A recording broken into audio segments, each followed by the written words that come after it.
Soy María Andrea Nieto y esto es El Control. Hoy le haremos el control al debate entre los derechos humanos y los derechos de los ciudadanos honrados. Sí, les hablo de la política de seguridad del país centroamericano de El Salvador, que bajo la presidencia de Nayib Bukele ha logrado mejorar la seguridad para sus ciudadanos, combatiendo a las maras, una organización criminal, terrorista y narcotraficante que ha doblegado a esa nación por décadas. Pero llegó Nayib Bukele a la presidencia y pasan los días y el país sigue reportando 0 homicidios. Sin embargo, las ONG de izquierda, casi siempre defensoras de los derechos humanos de los criminales, no soportan el éxito de la política de seguridad de El Salvador. La directora de Human Rights Watch, capítulo de las Américas, Juanita Goebertus, cuestionó de esta manera la política de seguridad del presidente Nayib Bukele. La discusión en El Salvador no es si se necesita o no una política para desmantelar a las pandillas y proteger a la ciudadanía. El problema es hacerlo de manera poco efectiva y violando derechos humanos. No, pero ahora Juanita Goebertus, una de las gestoras de la política de paz del gobierno de Juan Manuel Santos con las FARC, se va a poner a pontificar sobre efectividad. No, así de efectivo como terminaron siendo los acuerdos de paz con las FARC. Parece un chiste. Bueno, veamos a ver qué más dijo. Hemos documentado cómo bajo este estado de emergencia se han capturado más de 58.000 personas, 51.000 de ellas aún en detención preventiva, 1.600 menores de edad que han sido capturados en el marco de este estado de emergencia.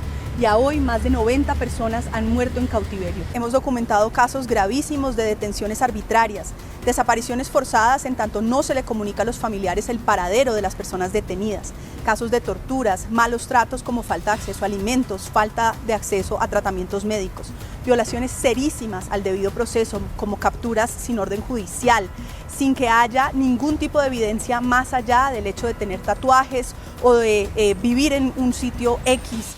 Y acusó así al presidente Nayib Bukele. A lo largo de este proceso hay varios fenómenos que hemos podido documentar. En primer lugar, una política de cuotas en cabeza de los jefes policiales que establecen día a día cuántas personas deben ser capturadas sin importar si realmente están vinculados o no a las pandillas. Hemos podido documentar cientos de casos de personas capturadas que no tenían ningún vínculo con la ilegalidad. Y en tercer lugar, estas prácticas policiales no han sido rechazadas por el presidente Bukele. Por el contrario, ha respaldado a las fuerzas de seguridad, ha criticado abiertamente a jueces y fiscales y se ha dedicado a estigmatizar a sociedad civil y a periodistas que documentan este tipo de casos. Nayib Bukele le contestó a Human Rights Watch desde su cuenta de Twitter. ¿Han notado cómo los grandes medios y las ONG han arreciado sus ataques en los últimos días? Aquí está la razón. No es que les interese El Salvador, nunca les interesó. Su temor es que tengamos éxito porque otros gobiernos querrán imitarlo. Temen al poder del ejemplo. Uy, sí. Bueno, veamos qué más dijo. Es un esquema perverso. Estos organismos tienen intereses invertidos en que siga el baño de sangre en Latinoamérica. Atacan a quienes luchan contra el crimen y el terrorismo, mientras promueven formas para que los criminales y terroristas accedan o vuelvan al poder político. ¿De qué país estará hablando? El vicepresidente de El Salvador, Félix Ulloa, le contestó así a Juanita Goebertus. Si los resultados son positivos, ¿por qué vamos a cambiar el rumbo?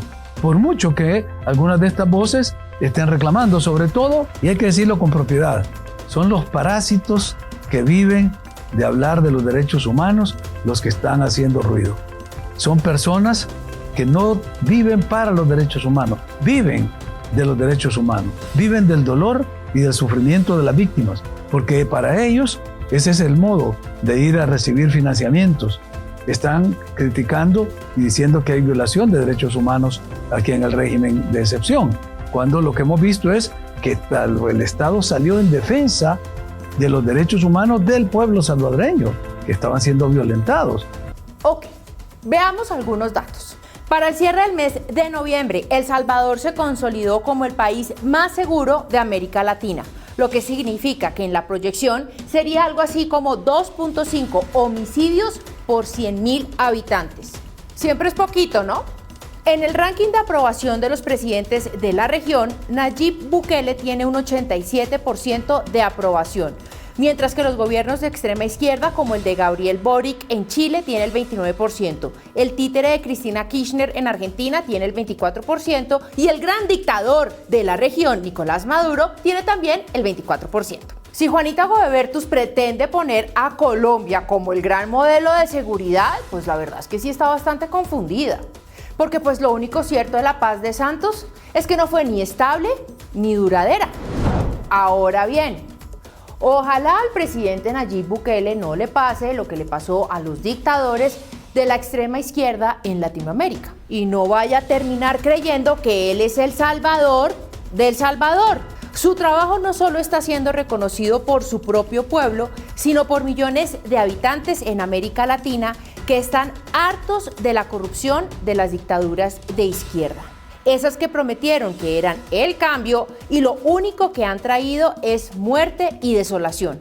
Como Nicolás Maduro, que logró este año que más de 7.2 millones de venezolanos salieran de ese país a buscar qué comer. ¿Esa no es acaso la mayor violación de derechos humanos que existe hoy en día en América Latina? Y es ahí donde deberían estar los ojos de Juanita Godebertus y sus amigos progres. Generalmente defienden como que todo el enfoque de derechos humanos internacional o de las ONGs incluso esté enfocado en los derechos de los delincuentes, que tienen derechos. Nadie dice que los delincuentes no tienen derechos, pero ¿por qué el enfoque es siempre en los derechos de los delincuentes? Y la gran mayoría de la gente honrada, nadie le importan sus derechos.